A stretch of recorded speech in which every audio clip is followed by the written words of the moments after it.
one trailer house is what you're saying. Well, then it's gonna be, we're gonna be retiring gas lines, we're gonna be moving gas lines. How much of that is his responsibility to pay for it? How much is it of ours? How much is he gonna fight it when we tell him it's his? Those are all things coming down the pike, and they all cost us money. So I think we need to hold tight to money and gas, I really do. Had this not come about, but this is a hit, and I think we need to really watch our pennies and gas. I've said my piece. Anything else? That's it. Code enforcement? Code. Oh. The pay application for Palmyra?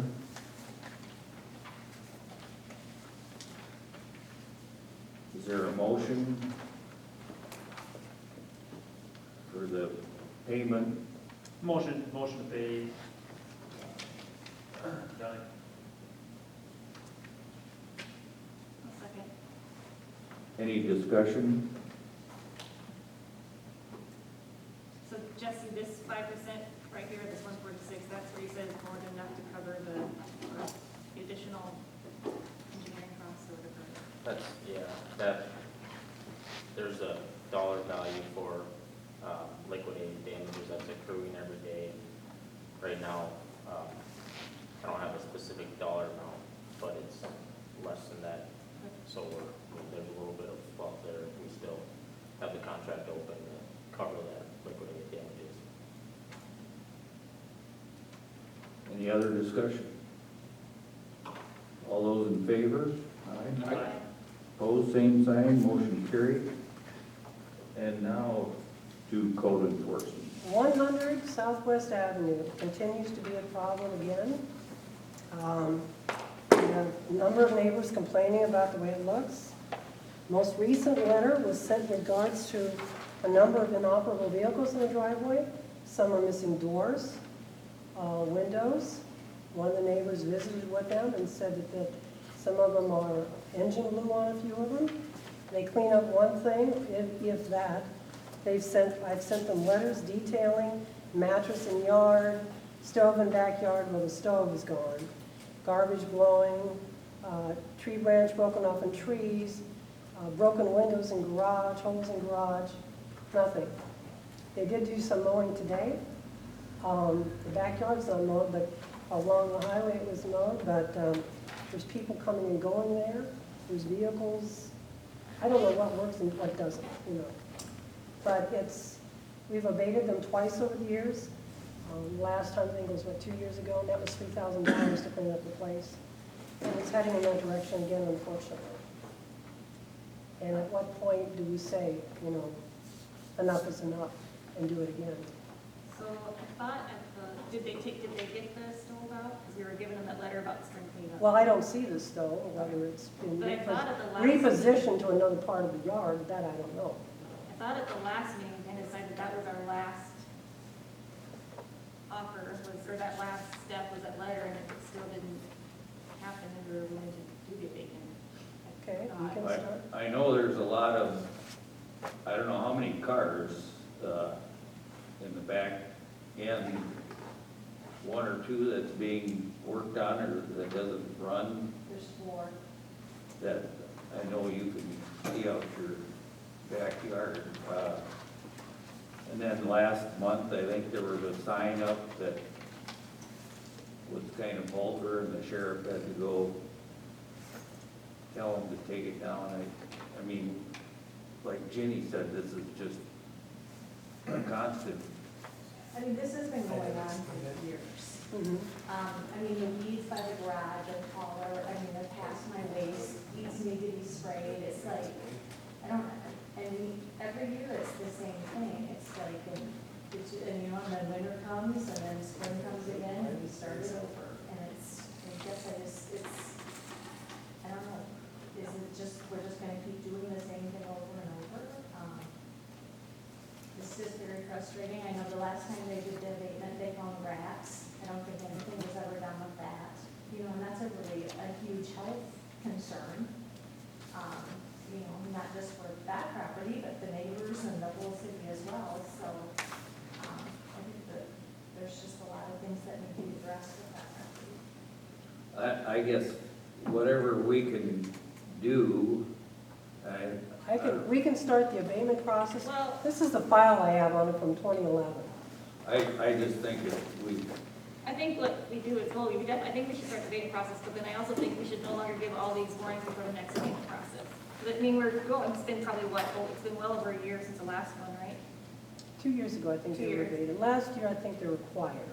Yeah, Now but I there's mean, I people- don't know that we should be keep giving, like, you've got a month, you've got a month, you've got a month, then you got a month, and then 2 years later, it's an abatement. I mean, it kind of seems to me we gotta get to this point where, I mean, if everyone look, because they pay the abatements, correct? No. it goes on to their It goes on to tax taxes. levied against them at the courthouse. But they don't seem to be changing their ways, or it No. doesn't seem to be, No. I mean, once being abated once every 2 years doesn't seem to be doing anything. First time that was abated, that was about 1,400.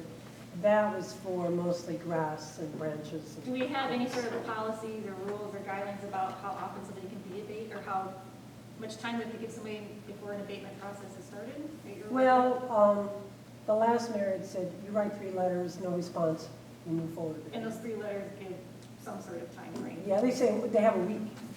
Oh, so literally, if you wanted to, you could abate somebody once a Yeah, month? well, the thing is with them, once in a while they'll move one thing.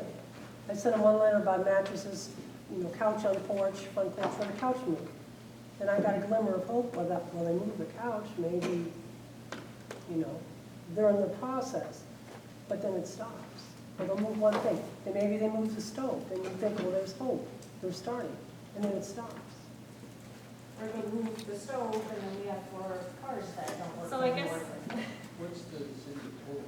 Yeah, I guess that'd be my next question too. I mean, I would like to move forward the abatement process for this current situation. Okay. I'd be curious as a city attorney, what are other, Well, I think we should Well, we've get done it together. twice, so we've got the footprint there to do it with. I think you should get together with Patrick Glover Yeah. and do whatever we can without delay or whatever is possible. This is the same place last summer that had 20 people in tents living in the yard. So, it just goes, and, I was just I went and talked to them and told them they, we're gonna have to go, but I got a feeling that's coming back again this year too. It's just always something. I think the dog, you say their dog has been to the pound 3 times as of yesterday. $100 each time. They claim it, poor thing. It's a wonderful dog. They just, So, so do we need to make a motion to proceed with an abatement? well, what they have is we can proceed, but they have a right to a hearing. So then again, we'll have another month where I can get the paperwork ready, but they have a right to a hearing, which we would naturally schedule in next month's meeting, which they never show up, Since last month, I think, that's when all the vehicles showed up. Am I right on that, Terry? What's that? The vehicles just showed up the past month or so. There's multiple people coming and going there, all day and all night. Well, beforehand, it was just her and Oscar. Oscar's gone, but now there's a multitude of people that you see, what I'm hearing, not only from Mrs. Ramstead, but from another neighbor said it's constant, all the people coming, going. You don't know who's living there, who's not. So, I would say give it Patrick, and I'll if we get have, Patrick and, if we have to, this needs to go on. We can't wait. I mean, if he says we can start right away, let's start right Okay. away. Whether we need to get a special meeting 3 weeks from now to get it Okay. going, because we're gonna be late in the month of July, and we're not talking, I think 13th is our next city council meeting. I don't think we need to wait that long. okay, I mean, I'd volunteer my time to come in for a special meeting to get this moving. okay, I thank you. would be more than happy to give my $25 Well, I guess back I'd to the like- city to get it done. And I guess I'd like to know from Patrick, what's the next step?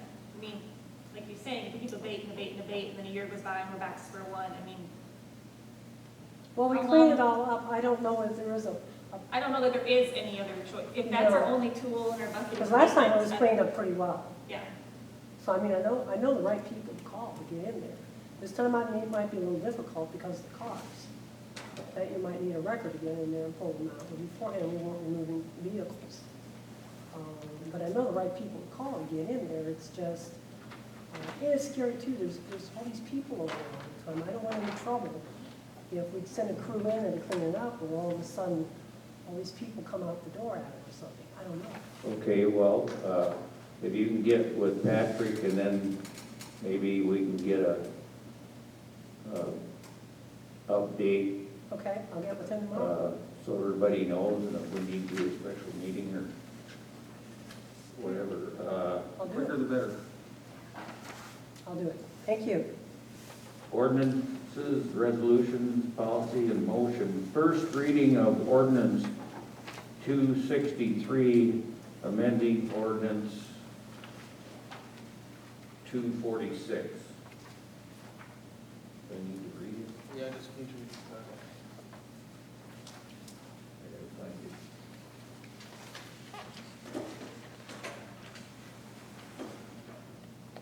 An ordinance of the city of Crook, South Dakota, amending ordinance 246, use revenue amended as follows.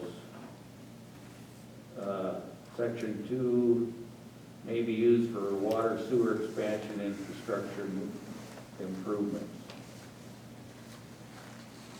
So are we literally just changing language to say section 2 instead of section 3? We're referencing the right section. Okay.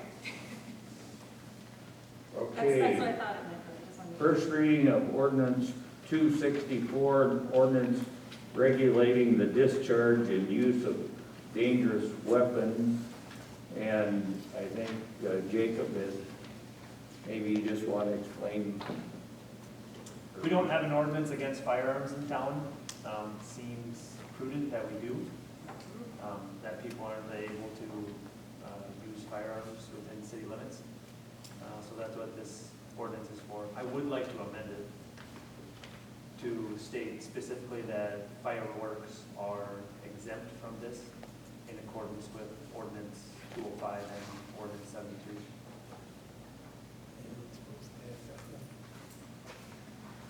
Can we do that tonight? Well, bottle rockets already aren't allowed to be shot off the property line anyways. I mean, anything, Yeah, and that would be covered in, if we reference the specific fireworks ordinance, I think it specifies. yeah, you know, when you shoot fireworks, they can't leave your property anyways. Right, I know, but there's plenty of fireworks out there that aren't bottle rockets, but Right. they still shoot 100 feet in the air. Correct. And those are definitely a missile, as, they would definitely fall under, as described as a missile in this section. This include like kids' BB guns and stuff like Yep. that? Yeah. Bows and arrows? Yes, bows and arrows would be disallowed as well. I know people that got tickets for shooting guns in town already, so we obviously had a rule before. How long ago was this? Listen, Oh. maybe they referred to. Well, it was up north end about when Barn Grovers were here, Oh, that's from years ago, maybe state. you know, but they got a ticket from the deputy for doing it. and Oh, That's probably a county, that'd be a county. But we ran into an incident. It doesn't make any difference, I'm not saying don't do it, Yeah, but I know it supposedly was illegal anyway. according to the people we've talked to, it's not. Okay, so do we have a motion? So how does it work for the amendment then? Well, I'll wait until the second reading, because you would have to see, your amendment may actually force another first reading, because it can be considered Okay. substantial. That's fine. So that's why, I All right. First reading of ordinance 265, supplemental appropriations ordinance. And that is, for the AEDs, Chad. that's for the AEDs. We got the grant of 2,000 and the difference is $735. Well, no, the 735 is for the ad count, that check from CFFL. We got that. So it's 2,000 for ADs and Yep. 735 for the Yep. Crooks Lake football? Nothing. Oh, okay. Anyway. All right, It'd be amazing. Oh, it's quick. Second reading of ordinance 261, an ordinance to rezone certain property in the city of Crooks. Ordinance 261, be it ordained by the Crooks City Council of the City of Crooks, South Dakota, that EX North 90, Lot 3, Block 1, Allentown Edition is to be rezoned from single family to general business, and that is where we burnt the house down, where the daycare is going to go. So that's the second reading, so we need a, Motion and then a roll call vote. okay. Can I So have a- moved. We have a motion, a second? Second. Any other discussion? Roll call vote, Delaz? Penny, Aye. Morris. Aye. Richardson. Aye. Fire. Aye.